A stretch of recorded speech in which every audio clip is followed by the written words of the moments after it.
Gloria al Señor, hermanos, que Dios les bendiga. Veo, algunos hermanos, veo dos caras nuevas. Antes, bienvenidos, ya luego nos vamos a presentar, terminó la palabra. Y recuerden, hermanos, que hemos estado viendo el domingo pasado este capítulo de Primera de Tesalonicenses, que vi oportuno poderlo compartir entre ustedes, porque en definitiva lo que este texto está hablando, este capítulo habla, es acerca de lo que, aunque no nos parezca, es de lo que nosotros como personas, y en especial hablo de los creyentes, somos, es de lo que más fallamos. A mí me causa gracia cuando se suele, por ejemplo, compartir un pasaje, a lo mejor en la alabanza, para abrir, ¿no? Para compartir un pensamiento, y va exactamente alineado con la palabra que Dios ha puesto en el corazón, ¿no? Y Ezequiel, por ejemplo, compartía acerca hablaba de la congregación, ¿no?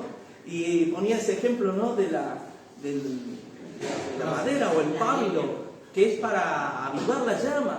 Y es cierto que, si bien es cierto que cuando tú enciendes un fuego, a cuanto más madera haya para el fuego, mayor será el fuego, mayor luz dará, mayor calor habrá. Amén. Pero sin embargo, esa madera somos tú y yo. Y a veces esa madera brilla por su ausencia en el lugar donde tiene que estar. Y hoy vamos a hablar de la iglesia, hermano. De la iglesia podemos estar hablando domingo tras domingo, y no agotaríamos realmente el significado y el valor que tiene la iglesia realmente. Y tengo que aclarar que la iglesia no es para los religiosos, hermano. El religioso te va a la iglesia cuando él entiende que tiene que ir y nada más. Ese es el religioso. El que no tiene relación con Dios, sino que entiende que hay un Dios que no conoce tal vez, o lo conoce a media, y se deja caer porque sabe que hay algo ahí. Hay un poco de calorcillo, ¿no? Un poco de luz, no vamos a ir. Pero el que tiene una relación con Dios íntima no deja de congregarse, no tiene esa costumbre. Y te voy a decir una cosa, siempre va a haber motivos para no venir a la iglesia, siempre.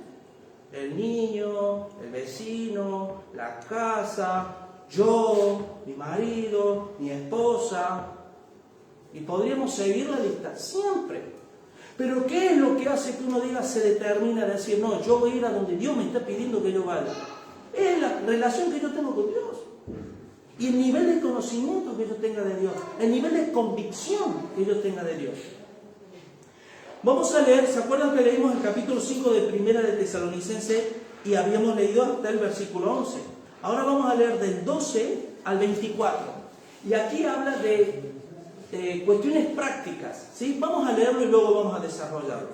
A partir del versículo 12 de Primera de Tesalonicenses, capítulo 5. Dice así la palabra del Señor. Os rogamos, hermanos, que reconozcáis a los que trabajan entre vosotros y os presiden en el Señor y os amonestan, y que los tengáis en mucha estima y amor por causa de su obra. Tened paz entre vosotros.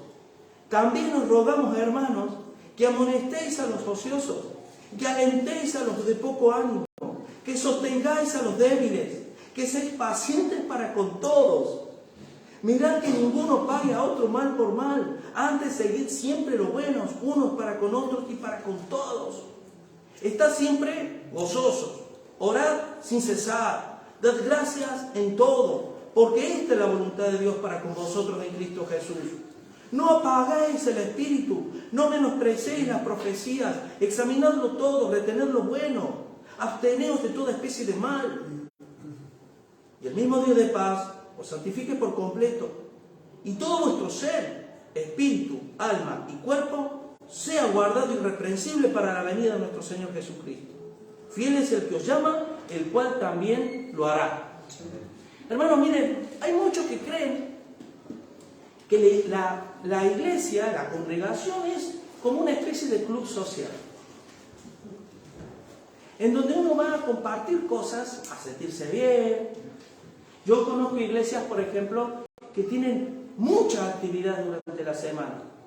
Tienen teatro, tienen música, tienen cine, tienen cafetería, tienen recreo, tienen deporte. Y Está bien esas cosas, porque necesitamos como seres humanos. Pero yo quisiera ver si esa iglesia realmente, si no ha perdido el norte, tenemos que darnos cuenta que toda congregación en la cual se adora a Dios, debemos saber que es el lugar, en la iglesia, es el lugar donde tu vida va a ser bendecida por Dios, va a ser ayudada, va a ser edificada. Donde vamos a aprender principios que en ningún otro lugar lo vamos a aprender. Nosotros tenemos, miren, todo en nuestro código, en nuestra cosmovisión, como seres humanos, y lo pongo como muestra, tenemos la idea siempre de que todo lo que hacemos, lo hacemos para nuestro bienestar, ¿a que sí? Por ejemplo, trabajamos evidentemente para ganar trabajo, pero intentamos obtener el mejor trabajo para ganar más y estar mejor. Amén, y está bien. Cualquier cosa que uno hace, lo hace para el beneficio de uno o de los nuestros. Todo. Si te vas de vacaciones, para disfrutar. Si haces cualquier cosa en la vida, es para el beneficio de uno. Pero nunca tenemos la sensación adentro de decir, de levantar la mirada y decir, a ver, ¿qué necesita la persona que tengo a mi lado? Porque no pasamos tiempo pensando en qué puedo yo hacer para que en este caso la iglesia, para que mi hermano, mi prójimo, puede ser que la esté pasando mal, pueda ayudarle, pueda bendecirle. Imagínense si todos sintiéramos eso. Lo que pasa es que esos son principios del reino, eso no del reino de Dios, no del reino de las tinieblas. Y si ustedes se acuerdan, en los primeros versículos, cuando la predicación anterior, básicamente, ¿de qué se hablaba? De los que son del día y de los que son de la noche. Los que andan en luz, los que andan en tinieblas. Los que se embriagan y los que son sobrios.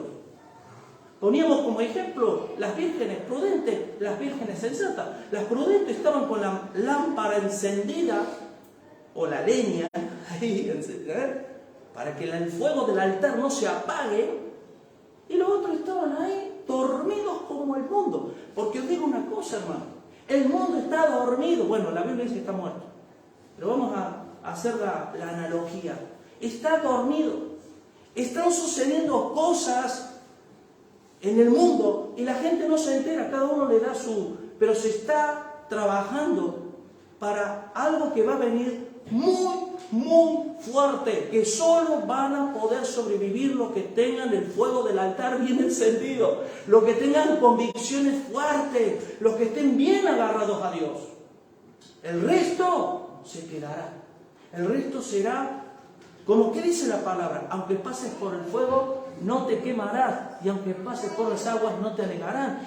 ¿Quién pasará por el fuego y no se quemará? ¿Todos? ¿No? ¿Y se acuerdan que hablábamos de qué iba a pasar con la tierra? Mira, si el juicio de Dios en la antigüedad fue pasado por agua, la ira de Dios, la ira venidera, que se está empezando a desatar la ira. Miren, el tiempo del amor de Dios se está acabando. Y está empezando a abrirse las nubes oscuras de la ira de Dios. Y poco a poco se irá desatando. Ya hemos tenido un virus.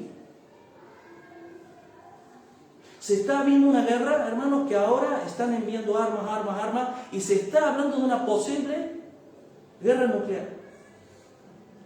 Y nosotros vivimos como si no fuera nada con nosotros, estamos dormidos.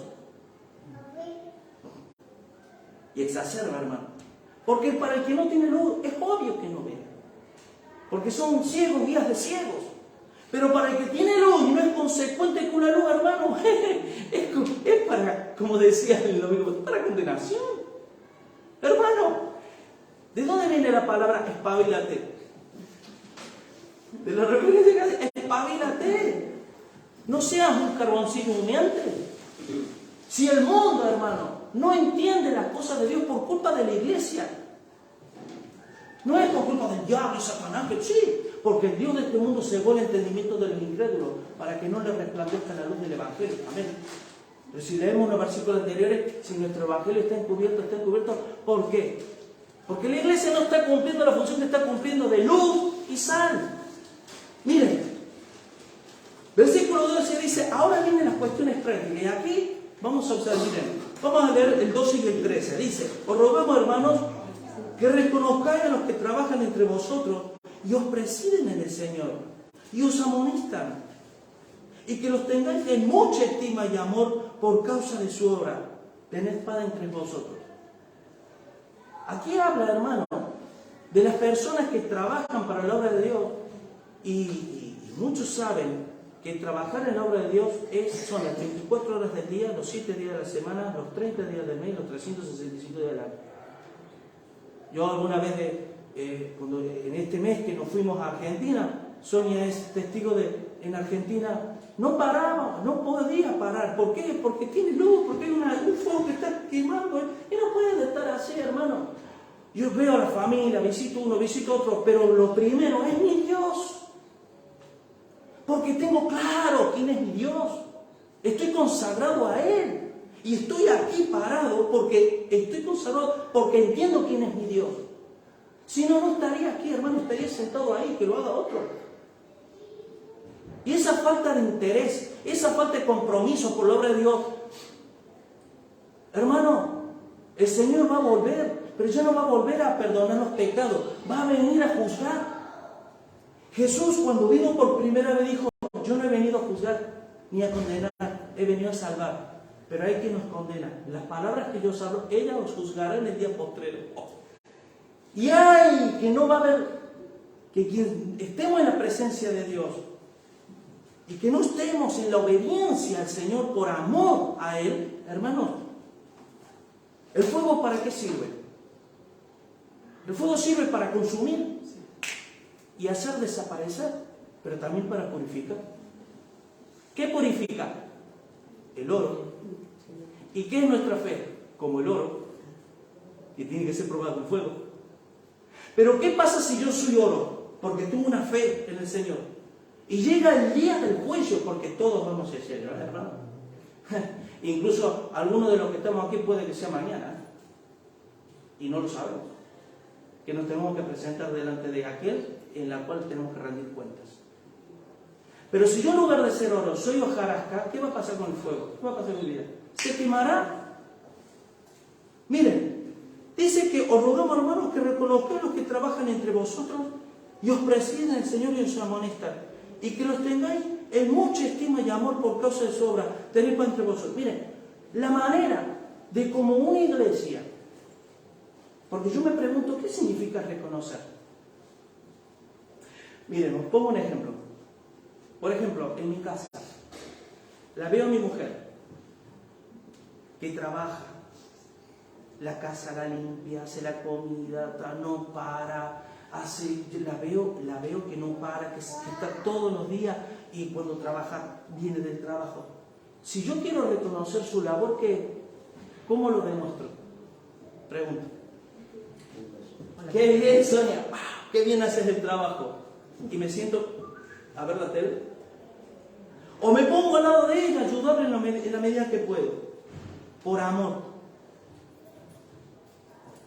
¿Por qué Jesús decía, rogad al Dios de la mies? Porque los obreros son pocos y la mies es mucha. Hermanos, si ustedes observan estas palabras que acabamos de leer, no se está dirigiendo al liderazgo, no se está dirigiendo a los pastores, se está dirigiendo a la iglesia. Y fíjense, lo primero, estos dos versículos que acabamos de leer, son versículos que va dirigido de la iglesia, a los que lideran. ¿Sí? Miren, vayan conmigo a 1 Timoteo, capítulo 5, versículos 17 y 18. Mira lo que dice aquí el apóstol Pablo. Dice, los ancianos que gobiernan bien sean tenidos por dignos de doble honor, mayormente los que trabajan en predicar y enseñar, pues la Escritura dice, no pondréis gozar al buey que trilla, y digno es el obrero de su salario. Si hay algo que como iglesia nosotros tenemos que ser conscientes, hermano, que para recibir ministración, recibir consejería, recibir una buena palabra, alguien tiene que pagar el precio, ¿verdad? Y ese precio se paga por amor, y se hace por amor, nada se hace por obligación, ni se hace como una carga pesada, no. Pero es cierto que estuvimos con el pastor Ariel el domingo pasado hablando de qué, de una guerra espiritual, amén. Y la guerra espiritual, ¿quién es el que pelea la guerra espiritual? ¿El pastor? Bueno, en teoría, ¿quién es el que realmente está al frente dándose de torta con el diablo a las 24 horas? Que yo sepa, porque esas cosas se ven, hermano. ¿Sí? La Biblia pretende que no sea así, pero en la realidad lo es. Y yo hice el servicio militar. ¿Sí? Y yo sé lo que es cuando, no he estado nunca en una guerra, pero sé lo que es cuando en un simulacro de guerra, ahí nos vemos involucraditos todos, aún más, el que tiene rango, que realmente es militar por decisión y no por otras cuestiones, nos hace, y tú veías la comparación, iba al frente del pelotón. Y si se tenía que meter a la abuelada, ahí se metía a la abuelada. Y si tenía que chupar frío, chupaba frío. Y si tenía que comer todo lo que fuera, él era el primero. Y nosotros íbamos por detrás siguiendo, porque era autoridad. Pero luego tenías al sargento primero López, con una barriga así. No había hecho gimnasia en su vida. El tipo ya estaba desahuciado, ya no quería, pero tenía que volver a y lo veías ahí con un silbato. Y todos los demás tenemos que ejecutar la orden de él. Y él en la retaguardia, bien calentito, bien... Pero ¿qué pasa, hermano? Que es que no en la iglesia pasa lo mismo.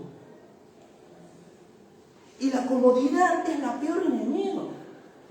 La indiferencia es peor que la rebelión. Porque, hermanos, cuando yo tengo una persona que se está rebelando contra mí, por lo menos se puede decir que hay vida. Está vivo. Porque se está rebelando, pero un indiferente es esto. Como le sabemos llamar, el pasotas. Pero fíjense que aquí en 1 Timoteo 5:17, miren la expresión que usa, los que trabajan en predicar y enseñar. Y yo pregunto, ¿predicar y enseñar es trabajo? ¿Es trabajo? Y no se ríe eso. ¿Es trabajo, hermano? ¿Por qué? Porque yo, por ejemplo, del estudio que dimos ayer, yo en un estudio que lo estuve preparando unos 2 meses. En esos 2 meses, pues prácticamente quería salir, no, pues tenía que preparar el estudio. Me decía Sonia, vámonos a dar una vuelta, no puedo, porque tenía que preparar el estudio y la predicación y todo. Y vamos, no, vamos a ver una peli, no puedo. Entonces es un trabajo, más aparte todo el trabajo demás que uno tiene en la vida cotidiana. Es un trabajo. Por eso dice la palabra de Dios, los ancianos que gobiernan bien sean tenidos por dignos de doble honor. ¿Sí? El honor es el reconocimiento, es decir, pastor, ¿le puedo ayudar en algo? Por ejemplo, la actitud. Y no siempre pretender la tendencia de vivir en la retaguardia y que lo hagan los demás.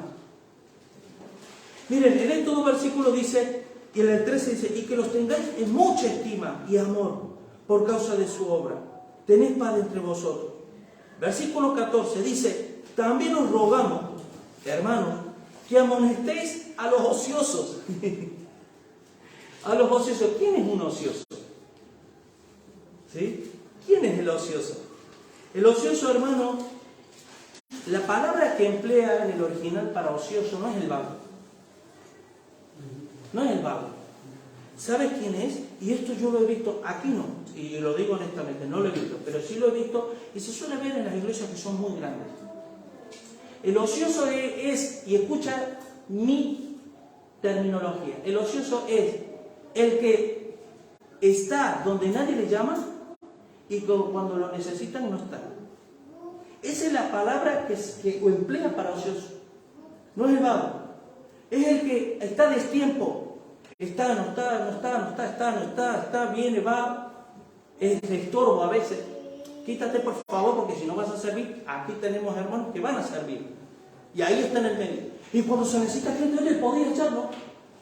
No puedo porque ¿sabes qué? Es que tengo a mi hermano que me dijo que podía ir, si podía ir a su casa. Pero cuando no se necesita, ahí está.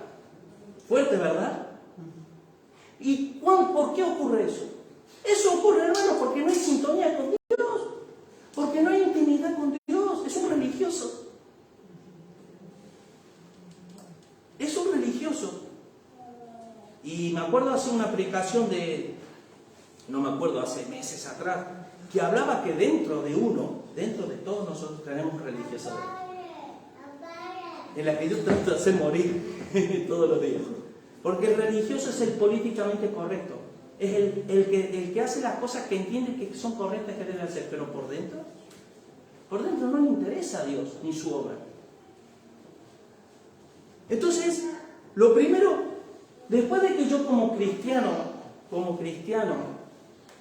me dice a mí el Señor, Julio, ten en estima, en honra, considera a aquel que la está sudando. Considéralo. Y tenlo en amor, porque está trabajando para tu siervo. Y de la manera que yo reconozco es diciendo, me voy a poner, pastor, ¿qué? ¿El sábado va a dar un estudio? Sí. ¿Necesita que le ayude a poner las mesas, las sillas, que podamos hacer esto, lo otro? Y al igual no. Pero entonces la satisfacción para uno, que es que te digan eso. ¡Wow! Porque ves, ¿sabes qué ves ahí? Ves que tu trabajo no es en balde. Y hermano, que ni te llaman siquiera, ni van, ni te dan igual. Necesitan crecer, necesitan identidad y necesitan darse cuenta, hermano, que la vida espiritual es una vida de guerra y comienza con la guerra con tu propia persona. No es el diablo, es la carne. Dice a los ociosos que alentéis a los de poco ánimo. Alentéis a los de poco ánimo. ¿Se acuerdan qué significa la palabra ánimo? En Santiago, por ejemplo, dice, el hombre de doble ánimo es inconstante en todos sus caminos.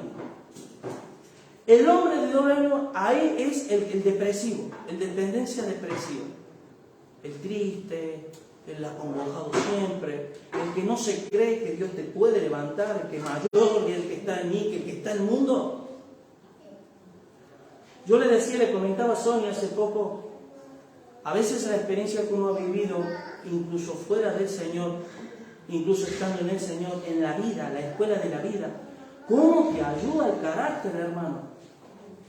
¿Cómo te ayuda el carácter? Y a entender mejor la palabra de Dios y a creértelo. Ayer estábamos dando el estudio de la evolución y yo les decía a los hermanos, miren, hablamos de la teoría de la evolución, del ateísmo y demás. El evolucionismo para que nos entendamos una religión para ateos. Porque todas sus premisas tienen que ser aceptadas por fe. Porque nadie puede probar científicamente que el universo fue hecho de la nada. Y la Biblia habla de que el universo fue hecho de lo invisible a lo visible. El evolucionismo te dice de la nada a lo todo. Hay que tener fe, ¿verdad? Pero ¿sabes qué? Una cosa, hermano, muchos cristianos vivimos como si fuéramos ateos evolucionistas. Porque no creemos, no. ¿Qué dice la palabra? Vivir no os guiéis por la vista, sino por fe. Y si nosotros, que se supone que tenemos luz y que vivimos por fe, no lo hacemos, ¿qué podemos esperar de la persona que está gritando en necesidad de decir, quiero entender que es todo esto que ustedes están hablando mucho, pero que poco estoy viendo? ¿Me explico? Le hablo de la iglesia. Aquí esta carta es a la iglesia, no es al pastor, es a la iglesia. Miren, yo recuerdo, y yo sé que muchas personas están en la misma situación. Yo recuerdo antes de entregar mi vida a Cristo, que yo veía el cristianismo, veía la sociedad, veía el mundo, veía todo, y estaba más perdido que un pato en un garaje. Y me decía, pero que no veo nada, nadie me dice, realmente, no veo sustento en nadie.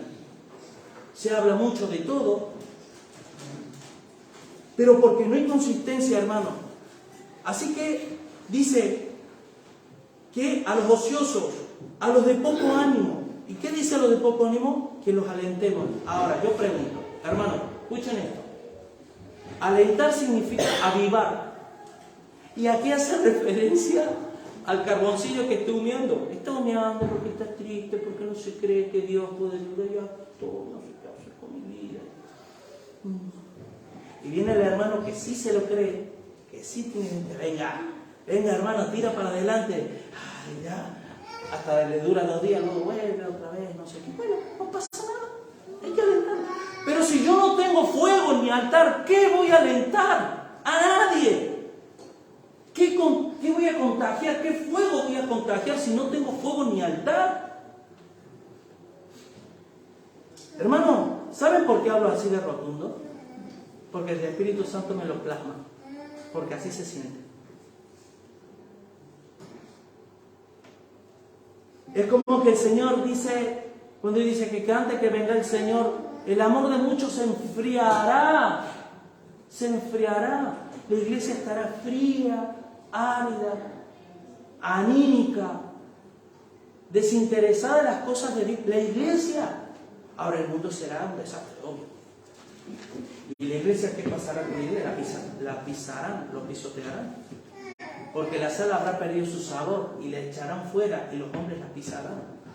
Así que nos dice que alentemos a los de poco ánimo, que sostengamos a los débiles. Pero vuelvo a repetir, hermano, esto se lo está diciendo a la iglesia, a todos, ¿eh? No se lo está diciendo al pastor. Aquí ni menciona el liderazgo, solo menciona al pastor para decir, reconozcan, porque ellos sí que están haciendo el trabajo este. Entonces no hay necesidad que yo les escriba a ellos. La necesidad es para la iglesia, que sigue dormida, igual que el mundo, que vive como de noche, que vive ciega, y que no hay, pareciera, yo esto digo humanamente, pareciera que no hay nada que los sacude, que no hay nada que los avive. Pareciera, pero sí que lo hay, porque la obra de Dios, nadie puede sonreír la obra de Dios, amén. Pero miren, y sigue diciendo que sostengáis a los débiles. ¿Quiénes son los débiles? Los débiles, hermanos, es que por el motivo que sea, escuchen esto, por el motivo que sea, la palabra de Dios no se ha forjado en el interior y en la mente de la persona. Y al no tener la palabra de Dios como un estilo de vida, esa persona está debilitada. ¿Por qué? Primero, porque no tiene fe. El escudo de la fe, ¿se acuerdan? Y segundo, porque no sabe en la espada que tiene, que es la espada del Espíritu, la palabra no la sabe usar. Y mira la espada y dice, ¿y esto para qué? ¿Cómo la uso? Y el escudo lo tiene, no sabe. Por el motivo que sea, ¿eh? Entonces, ¿qué pasa? Es débil. Es débil. También en Romanos Pablo le tiene que escribir, porque esto es una realidad en todas las congregaciones. Hay mucha debilidad espiritual, hermano. Pablo, cuando decía que Dios, el poder de Dios se perfeccionaba en mi debilidad, estaba hablando de otro tipo de debilidad. ¿Sabes cuál es la debilidad que Dios quiere que yo tenga? La de Julio. La fortaleza de Julio. ¿Julio qué es Julio? Julio es, yo qué sé, que mira las cosas, que le gusta esto, que quieren que todos hagan esto. Bueno, Julio, debilítate. Porque si tú no menguas, Cristo no va a crecer en ti. Pero cuando Cristo crece en mí, me hago fuerte. La fortaleza del Espíritu Santo. Porque Dios no nos ha dado espíritu de cobardía, sino de amor, poder y dominio propio. Y esa es la fortaleza que carece la iglesia, porque estamos dormidos, hermano. Estamos dormidos. Y yo os digo sinceramente, hermano, y esto lo he repetido muchas veces, ayer tenía que la iglesia haber estado aquí y no estaba. Pero ¿qué pasa con estas cosas luego, hermano? Que luego los hermanos te llaman por teléfono y dicen, pastor, la estoy pasando mal, y no sé por qué, qué es lo que me está pasando. El pastor le dice, miren, lo que el pastor nunca puede hacer, ¿sabes qué? Es imprimir en ti obediencia. Eso tiene que nacer de ti. Te puede aconsejar a que obedezcas, pero no te puede imprimir obediencia. Y la obediencia nace de un corazón humillado y un corazón agradecido a Dios. Porque si tú y yo estamos agradecidos a Dios, al Señor le vamos a decir lo mismo. Sonia, ¿qué hace falta que haga? Porque te veo, Señor, ¿qué quieres que haga? ¿Por qué? Porque tú diste tu vida por mí. Y te sigues sacrificando por medio de tu Espíritu Santo por amor a la gente. ¿Qué quieres que haga? Pero si yo no hago eso, hermano, ¿sabes qué pasa? que estoy dormido, soy carnal, vivo de noche, que estoy embriagado. Pero luego, hermanos, vienen las consecuencias. Así que sigue diciendo que seáis pacientes para con todos. La paciencia. Yo sé que ha habido hermanos que han tenido, miren, en la historia de mi vida, yo después de años, después de haber madurado en el Señor, yo he podido ver de hermanos específicamente qué paciencia han tenido conmigo. Mira, les voy a poner un ejemplo. Yo cuando vine a España, yo vine inconverso, o sea, no conocía al Señor. Pero ya no solo que no conocía al Señor, sino que era un desastre. Un desastre. Yo ya mentalmente estaba como se suele decir, desahuciado. Es decir, me daba igual 8 que 80. Y hacía mis cosas, que no me gusta contarlas, pero hacía mis cosas. Mi hermano, creyente, dijo, yo lo voy a traer a mi casa. Porque si no viene conmigo, yo quiero que conozca a Dios, porque es lo único que le va a sacar del pozo lentamente. Y lo voy a tener conmigo. Un año estuve, 1 año y pico. Ese año, para mi hermano, fue el peor año de su vida. Desastre las cosas que hacía. La paciencia, que yo no me daba cuenta. Yo en ese momento no me daba cuenta. No me daba cuenta que estaba mal, no me daba cuenta que estaba ciego, no me daba cuenta que era una carga para él. No me daba cuenta. Porque estaba ciego, estaba dormido. Sin embargo, ¿cuánto agradezco esa paciencia que él me tuvo? Porque gracias a esa paciencia fue en ese año que yo conocí al Señor. Y tuve un encuentro fuertísimo con Dios, fuertísimo, que me revolucionó la vida hasta después de 30 años. Y me la sigue revolucionando, hermano. Por eso, hermano, como oro para que ese fuego pueda ser contagiado a la iglesia, hermano. Que sea la iglesia la que diga, venga, a ver, pastor, ¿qué? ¿Se está quedando corto? Venga, hay que hacer esto, venga, vamos a trabajar. ¿Qué ministerio?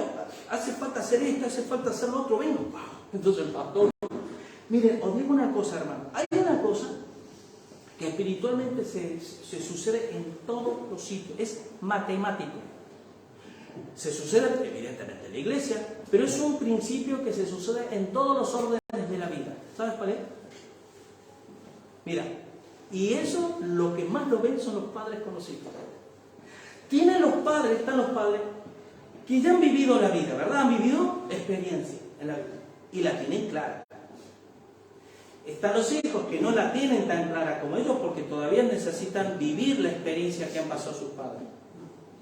Pero resulta que los padres tratan día y día de plasmar en sus hijos ¿qué? Aquello que los padres entienden que es lo mejor para sus hijos. ¿A qué sí? Pero ¿qué pasa cuando los padres ven de sus hijos indiferencia? Rebelión o rebeldía. Rebeldía. Yo siempre digo que la rebelión viene después de la rebeldía. Pero en los hijos hay rebeldía, hay indiferencia. ¿Y qué ocurre? ¿Sabe qué ocurre, hermanos? Ahora lo plasmamos en la iglesia y vamos a llevar a otros campos. Miren, ¿quieren que les diga una cosa? Si no fuera por la edificación del Espíritu Santo, si no fuera por la presencia de Dios, ninguna iglesia estaría en pie. Ninguna. Y si una congregación está en pie, es porque Dios está ahí, ¿sí? Ahora, te voy a decir una cosa. Cuando uno recibe de Dios la palabra de Dios, porque la fe viene por el oír la palabra de Dios, y está recibiendo, aquel que es emisor de la palabra, aquel que tiene la responsabilidad de dar la palabra, ¿sabe lo que sucede? Sucede que cuando tú eres, los voy a llevar a los extremos, ¿sí? Cuando tú eres un manantial, ¿se acuerdan cuando Jesús dijo, y los que crean en mí, en su interior correrán ríos de agua viva? Esto hablaba del Espíritu que habían de recibir los que creyeran en mí. Ahora, ¿ese río para qué? Agua salutífera, ¿para qué? Para la sanidad de las naciones, para sanar a otros. Ahora, ¿sabes qué ocurre, hermano? Cuando tú vienes, ¿no? Esto lo pongo al extremo. Vienes y eres un manantial para dar. Y de repente tú lo percibes, pero no lo ves. Pero el Espíritu lo ve, lo percibe, lo siente. Que no hay una recepción no hay mucho interés por recibir mucho de Dios. ¿Sabe lo que ocurre? Que ese manantial se termina convirtiendo en un pequeño arroyito, por voluntad de Dios, Porque, ¿se acuerdan la parábola del talento? Al que más tiene, más se le da. Al que no tiene, aún lo que tiene se le será quitado. Está hablando de actitud, hermano.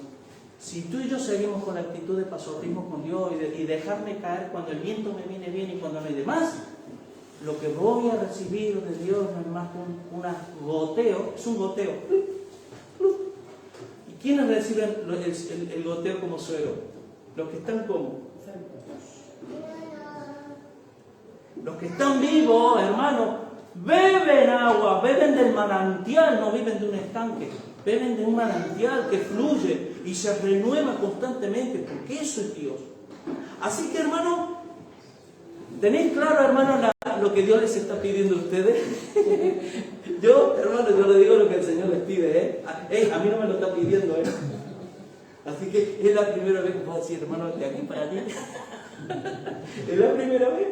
¿Por qué? Porque yo ya estoy haciendo lo que el Señor me está pidiendo. Pero bueno, y dice, ¿no? Después de esto, en el versículo 15 dice, mira que ninguno pague a otro mal por mal. Antes seguid siempre lo bueno unos para con otros y para con todos.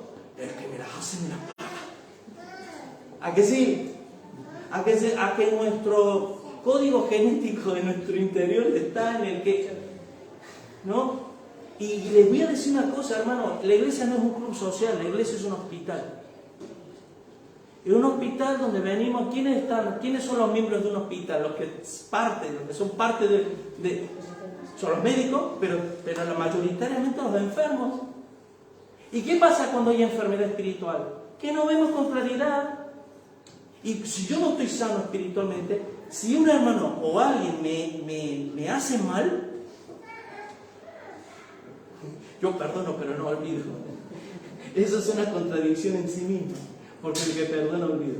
Que Dios perdonó nuestros pecados y nuestros pecados los echó ¿a dónde? Al fondo del mar, y ya nunca más se acuerda de ellos. Y eso es lo que le acredita la capacidad para estar todos los días conmigo. El que no se acuerde de mí, de mi fichoría, de lo que yo hice a ver. Porque Dios es un ser de que se va renovando constantemente, es una renovación constante. Entonces cuando yo peco con Dios y me contristo el espíritu, cuando el Señor le digo, Señor, después de un día, lo que hice ayer, me dice, Señor, ¿qué hiciste ayer que no me acuerdo? Pero nosotros ¿qué hacemos? ¿Me la hizo? Entonces, aquí el versículo 15, después de sostener, llevar las cargas al débil, al ocioso, al y demás, tenéis paz entre vosotros, que no paguéis mal por mal. Y aquí viene, a partir del 16, una serie de consejos personales. Porque os voy a decir una cosa. Yo creo que la mayoría de los que estamos aquí alguna vez hemos oído del altar personal y el altar congregacional. ¿Amén? Bueno, ¿qué es para los que más o menos no entienden? Que el altar es simbólicamente lo que en el Antiguo Testamento, por ejemplo, los sacerdotes y demás, Abraham, cualquiera que hacía pacto con Dios, hacía un altar para rendirle un sacrificio a Dios. Amén. Y ese fuego tenía que quemar ese sacrificio. Entonces, delante de Dios, Dios le reconocía. Vale. En resumida cuenta, el altar personal es mi relación que yo tengo íntima con Dios. Ni más ni menos. Lo que yo personalmente vivo con Dios y de Dios todos los días de mi vida, las 24 horas. De la calidad de mi altar personal será la calidad del altar congregacional, porque será de lo que yo venga a aportar. ¿Sí? O sea, imagínense si yo, por ejemplo, no oro nunca, o casi nunca, no estudio la Biblia, porque no me interesa, no busco de Dios, no oro, no. Ahora voy a la iglesia. ¿Cómo se creen que voy a venir a la iglesia? Cargado, trabajado, desgastado, mal. Y eso espiritualmente se nota, se discierne. Por eso esta carta va dirigida a la iglesia, ¿no? Porque la iglesia, ¿quién la hace? La iglesia. No la hace la iglesia, no la hace el pastor. Así que ahora viene una serie de consejos personales, porque si esto lo hacemos, hermano, de aquí deriva todo. De aquí deriva todo lo que vamos a hablar ahora. Dice, Versículo 17. Estad siempre gozosos. No está diciendo que te va así. Hola, ¿qué tal, Julio? Bien, la estoy pasando mal, pero me dice que estoy gozoso. No, eso no es gozo. Eso es una falsa alegría. El gozo, ¿sabes en qué se relaciona el gozo? El gozo se relaciona con estabilidad, integridad y paz. Y conocimiento. No sé si tú te ha pasado, me imagino que sí. ¿Cómo te sientes el primer día de tu trabajo? Ese trabajo que te ha salido, te llaman, el lunes a las 6 de la mañana tienes que presentar. El primer día. ¿Por qué? No conoces a nadie, no sabes qué trabajo vas a realizar, no sabes nada. ¿Cómo te sientes? Nervioso, mal, ansioso, ¿verdad? ¿Tú crees que puede haber gozo ahí? Ahora, después que llevas 3 años, 5 años, te han hecho fijo, conoces al jefe, al otro, está un buen amigo, ¿cómo te sientes? ¿Sí? ¿Cómo se dice? Jairo, pero ponese en bandeja, hermano. Yo me porque nos tocó trabajar juntos y yo lo veía a Jairo en trabajo. Iba con gozo el hermano trabajar. La vida es así y la iglesia es así, hermano. Pero lo que me llama la atención es estar siempre gozoso. La estabilidad interior del espíritu solo la da mi consagración a Dios, mi obediencia a Dios, hermano. Porque Dios ya hizo todo lo que tenía que hacer, ya lo hizo. Ahora me queda a mí por decir, sí, Señor, por fe vivo, me muevo por fe, por obediencia. Y ahí es cuando el Señor ¡sac! Como ahora que estoy viendo mecánica el embrague y el disco, ¿no? ¿Se une para qué? Para que la transmisión del motor se traslade a las ruedas. Yo cuando veía eso decía, qué buen ejemplo espiritual. Porque el Señor está, pero yo estoy embragado, que es diferente, desembragado, bueno. Está el disco separado, entonces está, pero el motor no va, el coche no va, ¿a que sí? Cuando tú pones la primera y haces, ¡sac! Unes por medio del embrague, la transmisión, en la fuerza del motor, se traslada en el árbol de transmisión a las ruedas. Muchos cristianos, hermanos, hermano, venga, métele el embrague, para que pueda moverte un poquito. Y bueno, hermano, pone la primera. Y al cabo de 3 años, hermano, tiene 5 o 6 marchas, Venga, la segunda. Hasta que empieza a agarrar velocidad. Pero hermano, van en primera toda la vida. Si es que no están quietos. Así que, hermanos, miren, están siempre gozosos. 2, orar algunas veces. O cuando lo necesite, y no se ríe. Orar sin cesar, hermano. ¿Qué significa sin cesar? Sin cesar. No es sin cesar. Es sin cesar. No parar. ¿Y saben cuándo uno ora sin parar? Cuando tú tienes una comunión con Dios viva. Y cuando te interesa Dios. Y cuando estás, ay Señor, estoy expectante a ver, ¿qué quieres decir tú? ¿Qué quieres? ¿Qué necesitas? Y estás siempre orando, Señor, ora por todo. Por tu esposa, por la iglesia, por el otro, por tu vida, por esto. A veces intercede, a veces ruega, a veces te humilla, pero estás con esa constante relación con Dios. Y es hermoso, hermano. Aparte os voy a decir una cosa. Mira, cuando tú te sientes oprimido y cuando te sientes mal, que dices, no quiero estar con nadie. ¿Te ha pasado alguna vez? No quiero estar con nadie, estoy que todo, mira, no me hables, no me das, no. Y eso es un sentimiento genuino que ocurre, hermano, porque estamos siendo abrumados. El único salvoconducto que tiene el ser humano es la oración en esos momentos. No quieres venir a la iglesia, por lo tanto la iglesia debería ser el lugar, pero no vienes porque el enemigo te tiene oprimido. No es el consejo del hermano porque dices, si tú estuvieras viviendo lo que estoy viviendo yo, como si uno no hubiera vivido. El único es, ¿qué dice? Cuando dice la oración, Presentad nuestros cuerpos en sacrificio vivo, santo, agradable a Dios, que es vuestro culto racional. Yo me humillo y reconozco, Señor, te necesito. Ayúdame en esto, porque no doy más. Luego vamos a hablar, tengo preparado, como todo, es cuando el Dios diga, ahora, lo que es la oración.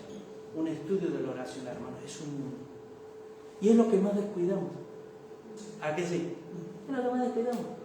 Porque estamos desatendidos de Dios, estamos desconectados con el Señor. Así que, está siempre gozoso, siempre. Quédate con siempre. Siempre gozoso. Que no hace falta estar riéndose. El gozo es la paz interior que te da. Porque mi hombre exterior, aunque se va desgastando, el hombre interior se va renovando. ¿Amén? Si tengo una comunión con Dios, claro. Esto no viene así, porque sí. Orad sin cesar. 3. Dad gracias en todo, porque esta es la voluntad de Dios para con vosotros en Cristo Jesús. Aquí hay muchos, esto yo lo expliqué. Hay muchos que dicen, pero pastor, ¿cómo puedo estar agradecido con la que me está cayendo? Aquí no te está diciendo que Dios, que tú agradezcas por todo. Aquí dice agradece en todo. ¿Qué significa? A mí me viene una enfermedad, yo le digo, Señor, gracias por la enfermedad. No. Pero sí que en medio de la enfermedad yo le doy gracias a Dios por estar conmigo. Y porque sé que mayor es el que está en mí que el que está en el mundo. Y que sé que Él me acompaña, Él es mi paracleto, mi ayudador, mi guía. Él está a la mía. Él es el que me da la paz. Él es el que me llena de su Espíritu Santo, de su presencia en medio de la tormenta. Entonces, ¡ay, gracias, Señor! Gracias. Aún más, es cuando a Dios más lo vemos. ¿Quieres no ver a Dios? Haz que las cosas te vayan bien en la vida. No vas a ver a Dios nunca. ¿Quieres ver a Dios? Pruébale. O dejemos que la vida, que el Señor haga en nosotros. Pero que sepas, hermanos, que cuando estamos pasando por tormenta es la perfecta momento y oportunidad para levantar nuestra mirada al cielo. ¿Sí? Así que, ¿cómo dice? Orar sin cesar. No debemos de dejar de orar nunca, es decir, en otras palabras, no debemos tener relación con Dios nunca. ¿Sí? Por eso muchos que creen que la iglesia es un club social son aquellos que no tienen relación con Dios. Pero los que vean que la iglesia es el lugar perfecto para yo dar y para yo recibir y para yo estar en mi hábitat perfecto y demás, y allá voy a dar, ¿no? Miren, versículo 19. No apaguéis al Espíritu. Aquí, no apaguéis. El Espíritu Santo es la presencia de Dios, hermano. Jesús iba, estaba físicamente. ¿Y por qué físicamente? Tenía que morir en la cruz. Y se tenía que marchar. No podía estar eternamente en la tierra. Pero sí Él dejó la tercera persona de la Trinidad, el Espíritu Santo, que hace la misma función. Ahora bien, ¿qué significa apagar? Vuelve otra vez la mención del fuego y el pábilo y la leña. Hermanos, cuando tú o yo venimos a la iglesia porque nos dejamos caer, ¿sí? El pábilo, el fuego, el Espíritu Santo lo tenemos re apagados, hermanos. Apagaditos. Jesús prometió que el pábilo que humea no se apagará, porque el viento del Espíritu va a soplar sobre tu vida, sobre la mía, para avivar el fuego de Dios que hay en mi vida. ¿Sí? Pero para que no te pierdas en la eternidad. Simplemente, pero si tú quieres vivir una vida de victoria, adiós depresión, adiós amargura, adiós a tu vida, todas esas cosas que te atan y te llevan a la amargura, pues aviva el fuego del don de Dios. Miren lo que dice, vayan conmigo a Efesios capítulo 4. Porque aquí Pablo empleó una expresión muy parecida. Efesios 4:30. Bueno, vamos a leer el 29 porque aquí viene esto, hermano, es que la palabra de Dios me encanta, es riquísima. A mí me habla que por todos lados. Miren, versículo 29, no, pero vamos a leer el 30. El 30. Dice, luego vamos a leerlo porque dice, no contristéis al Espíritu Santo de Dios, con el cual fuiste sellado para el día de la redención. No contristéis, no apaguéis el fuego del Espíritu Santo. ¿Cómo se contrista el Espíritu Santo? Yo pregunto, ¿cómo se contrista? Muy fácil. Miren, y este ejemplo lo pongo siempre yo. En el huerto del Edén, cuando Adán y Eva estaban gozando de las maravillas de Dios, podían ver a Dios y demás, ¿qué fue lo que llevó a ellos y a toda la humanidad que tengamos que padecer enfermedades, dolencias, amarguras, muertes, todo lo que ya sabemos en este valle sobre muerte? La desobediencia. Aún viendo a Dios, Adán, ¿y qué pasó con Adán? Cuando Dios le dijo, Adán, ¿dónde estás? ¿Qué pasó con Adán? Se escondió y dijo, tuve miedo porque estaba desnudo. ¿Quién te enseñó que estaba desnudo? ¿Qué pasó? Tú y yo actuamos muchas veces de la misma forma que Adán y Eva. Pasamos de Dios, apagamos el Espíritu, entristecemos al Espíritu Santo y una otra vez. ¿Y sabes cuándo nos espabilamos? ¿Sabes cuándo nos avivamos? ¿Sabes cuándo realmente decimos, wow? Cuando viene el pastor, o te llama por teléfono, o te encuentra con él y diga, venga, venga. A los que os amonestan, tenerlo en honra. Ay, sí, pastor, tienes razón. ¿Y te dura? Nada. Porque no hay intimidad con Dios, hermano. No hay intimidad. Así que, ¿cómo viene? ¿Cómo contristamos? Ahora vamos al versículo 29. Ninguna palabra corrompida salga de vuestra boca, sino la que sea buena para la necesaria edificación, a fin de dar gracia a los oyentes. 31. Quítense de vosotros toda amargura, enojo, ira, gritería, maledicencia y toda malicia.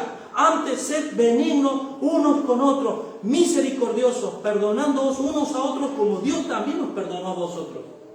¡Wow! Entonces el versículo de 30 salta, resalta, ¡oh! ¿Cómo contristó todo el Espíritu Santo? Miren, de la abundancia del corazón habla la boca.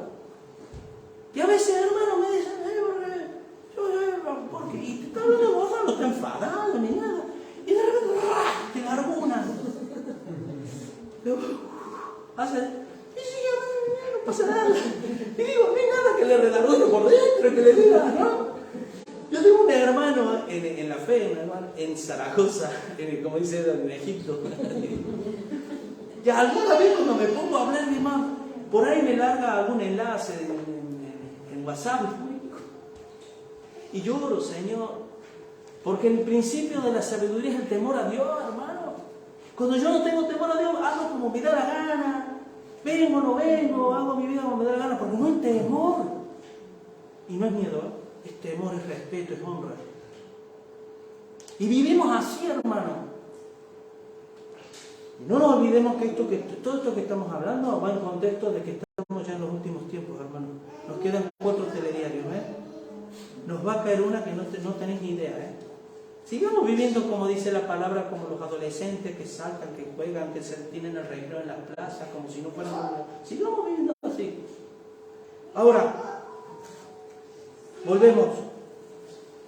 Dice, no apaguéis el espíritu, no menospreciéis las profecías. Claro, en esos momentos se estaban entrealternando en la iglesia. Claro, ellos ya tenían la palabra, porque recuerden, para los que no lo sepan, que el Nuevo Testamento no vino así, ¡sac! y dicho así, ¡fac! Tomen el Nuevo Testamento, y luego digo, ¡fac! Tomen para todo el mundo. No, el Nuevo Testamento se fue desarrollando, tuvo un periodo de alrededor de 30 años más o menos, de 40 años, y la iglesia no la tenían todos. No todas las iglesias tenían todo el Nuevo Testamento. Algunos tenían una carta, otros otra, otros media, otros tal. Pero a la vez había algunas profecías también que se estaban dando ahí, donde Dios les hablaba. Y donde yo, claro, ustedes han visto que yo estoy leyendo. Yo estoy plasmando lo que la palabra de Dios, la estoy. Pero en ese tiempo, si yo tuviese que dar la palabra, era muy probable que posiblemente Dios me dijera, Julio, di esto de la congregación. Entonces, ¿por qué menospreciar las profecías? Porque ellos decían, ya tenían la palabra, ¿no? Y ya tenían eso ya. Pero, si lo llevamos a nuestros días, ¿cómo se menosprecia? Porque aquí, ¿sabes qué es lo que está diciendo en el sentido? No menosprecies la palabra de Dios. No menosprecies el consejo de Dios. ¿Lo podemos menospreciar? Sí. Si tú y yo apagamos el Espíritu, si tú y yo contristamos el Espíritu, tú y yo vamos a no tener en valor la palabra de Dios con toda seguridad. ¿Por qué? Porque el Espíritu Santo, el Espíritu de la palabra es el que pone el querer como el hacer. Y es el que nos hace, nadie llama Señor a Jesús sino por el Espíritu. Entonces, todo viene a través de la palabra y el Espíritu de la palabra. Así que, ese es otro consejo que nos da, ¿sí? Fíjense, son consejos personales para mantener la llama en nuestra vida. Versículo 21, examinarlo todo, retener lo bueno. Hermano, yo digo una cosa, y esto, ¿cómo le puedes pedir a alguien que, como dice el 21, dice, ¿cómo puedes pedirle que examinar? ¿Sabes lo que es examinar? Examinarlo es, miren, a mí Sonia me manda a hacer la comida, por ejemplo, lo hago con gusto. Y yo preparo, y yo examino qué voy a hacer de comer. Si me dice, Julio, prepárate un arroz con pollo como de los que haces tú, tan ricos. Y yo tengo que examinar a ver qué ingredientes voy a utilizar para hacer la comida. En mi vida espiritual, hermano, el gran problema que tiene la iglesia y el mundo es que nos comemos todo sin discernir nada. Todo. Y si el mundo te dice esto es. Y luego viene alguien que se dice en nombre de Dios y te dice cualquier barbaridad que no está plasmado, que no sale de la palabra de Dios, no lo creemos también. Entonces, examinarlo todo y retener lo bueno. Pero esto, ¿sabes qué significa, hermanos? Madurez. Ni tú ni yo vamos a poder hacer esto sin madurez. Porque la palabra sólida son los que han alcanzado madurez, para lo que por el uso tienen los sentidos del discernimiento ejercitado para el bien y el mal. La palabra sólida, entonces son elementos de criterio. ¿Yo cómo voy a juzgar las cosas si yo no sé ni cómo va mi vida? ¿Cómo voy a tener criterio? Entonces, absteneos de toda especie de mal. ¿Se acuerdan? Romanos 12, 21. No seas vencido de lo malo. Vence con el bien el mal. Y saben que esto yo me lo tengo que aplicar día sí, día también. ¿Tú sabes las cantidades de cosas que nos vienen a nosotros en nuestra vida que constantemente tenemos que tomar? Tenemos que hacer tomas de decisiones, decir, Julio, no seas vencido de lo malo. Pero Señor, es que yo haría esto porque es que no seas vencido de lo malo. Ten paciencia. Vence con el bien y el mal. Sigue para adelante. Venga. Amén, Señor. Y uno ve la recompensa con el tiempo, hermano. O a lo mejor en la vida no. Pero el galardón sí, sí, en el cielo. Así, y grande es la recompensa, grande es el galardón. Así que, hermano, aquí viene una cuestión que es, ¿cómo andamos de tiempo? Bien, ¿no? Dice, y el mismo Dios de paz, justificados pues por Dios tenemos paz para con Dios. Bueno, el mismo Dios de paz os santifique por completo. Para los que no sepan, hermano, santificar significa apartar. ¿Sí? Y normalmente cuando tú apartas algo es para limpiar, para que no se contamine, para que esté... Tú imagínate en una caja de manzanas. Y la mitad está podrida y la otra mitad. ¿Qué vas a hacer? Separar la manzana buena para que no se siga pudriendo. Pues eso es santificarte. Entonces Dios te aparta. Para que no te sigas pudriendo con el mundo que vive de noche, está dormido y se embriaga. ¿Sí? Y vive como si... Ahora, dice, y el mismo Dios de paz os santifique por completo. ¿Y qué significa por completo? Aquí la palabra pleroma, plenitud, pleno, que a la cual hemos sido llamados a vivir una vida de plenitud, hermano, no una vida a media. Y aquí emplea el tiempo pasado, presente y futuro. Miren, y todo vuestro ser, espíritu, alma y cuerpo, sea guardado irreprensible. ¿Para qué? No dice hasta, dice para. Para la venida del Señor. Miren, hermano, cuando yo muchas veces leí este texto, yo decía, obvio, es decir, el Señor a mí me santifica para yo adentrar y gozarme en el Señor. Qué lindo se puede señalar la mano.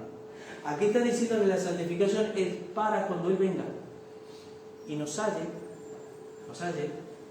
llenos del Espíritu Santo, nos encuentre con el fuego encendido. Y aquí cuando habla de espíritu, alma y cuerpo, es todo tu ser, hermano. Miren, ayer cuando estábamos con el estudio del evolucionismo, claro, a ver, yo honestamente os digo que yo no necesito, todo estos estudios yo los daba pues para que simplemente, a mí me confirma más, es una confirmación más de que la Biblia es veraz, nada más. Pero yo necesito, ni en la humanidad necesito esperar hasta estos tiempos modernos para que venga un tipo que no se sabe de dónde sale y demás, que diga, mira, el mono, el acero por aquí, ahora es esto, es así. Y durante 7.000 o 6.000 años el mundo estuvo equivocado. No. Pero dicen que ahora han descubierto un gen en el hombre que le llaman el gen de Dios, que es un gen que no tiene ninguna especie, ningún animal, excepto el hombre. Y la panacea es de que hay un gen. ¿Qué es este gen? Es el gen de la espiritualidad, de la trascendencia. Es el que nos lleva a ser trascendentes. Porque el que está preocupado, indistintamente la luz que uno tenga, la preocupación por la vida de todo ser humano viene, según ellos, por este gen que tenemos nosotros, de levantar la mirada y decir, ¿qué pasa? ¿De dónde vengo? ¿Para qué estoy? ¿Hacia dónde voy? ¿Qué es de mi vida? Sin embargo, la palabra de Dios dice en su palabra que el Señor nos ha bendecido para que podamos participar de su santidad. Ser participantes. Yo pregunto, ¿un perro o un gato puede participar de la santidad de Dios? No. Pero aquí dice, y todo vuestro ser sea santificado, espíritu, alma y cuerpo. Cosa que el animal no puede tener. Entonces, ¿qué es lo que te quiere decir, hermano? Aunque seas consciente o no, tú y yo somos creados a imagen y semejanza de Dios. Y que la vida, el único sentido que tiene la vida, ¿sabes cuál es? Te lo voy a decir para ahorrarte, si no lo tienes claro, para ahorrarte en la vida muchos dolores de cabeza. El único sentido que tiene la vida es, esta es la vida eterna. ¿Qué dice Juan 17? Que te conozcan a ti, al único Dios verdadero y a Jesucristo a quien has enviado. Es decir, ese intermediario, conocer a Cristo, que es la imagen del Dios invisible, fue el que hizo iluminar nuestros corazones, nuestro interior, para la revelación de la gloria de Dios, que es en la faz de Jesucristo. Amén, hermano. Así que, ¿cómo podemos cumplir esta palabra?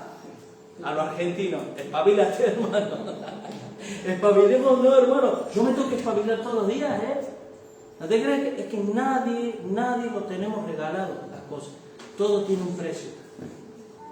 Y tu actitud y mi actitud es la que va a determinar si yo estoy dispuesto a pagar el precio o no. Porque del corazón mana la vida. Cuida tu corazón porque de él mana la vida. Amén. Vamos a orar y vamos a darle gracias al Señor.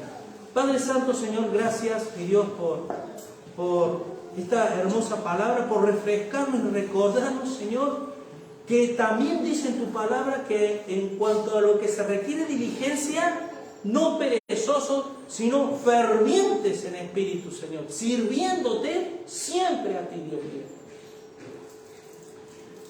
Yo te pido, Señor, que como iglesia seamos conscientes del valor que tiene la iglesia, Señor.